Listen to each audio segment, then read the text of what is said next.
आजच्या दिवशी असं काही घडल असं मला जरा सुद्धा वाटलं नाही.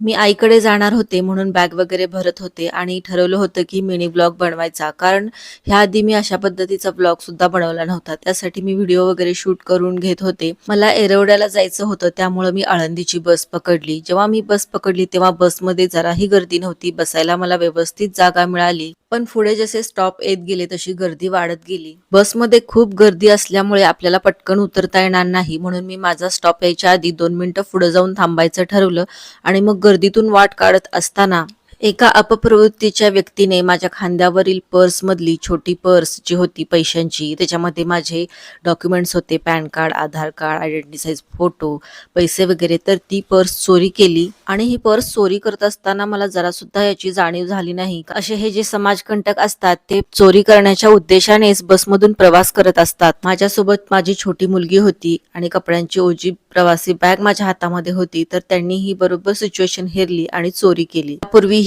मी एकटीने माझ्या मुलींना घेऊन खूप प्रवास केला, पण असं काही माझ्यासोबत कधीच घडलं नाही. त्यामुळे तुम्ही सुद्धा गर्दीमध्ये बसमध्ये चढताना किंवा उतरताना आपल्या मौल्यवान वस्तूंची काळजी जरूर घ्या. ह्या चोरीचं मी पुढे काय केले ते नेक्स्ट व्हिडिओमध्ये जरूर पहा.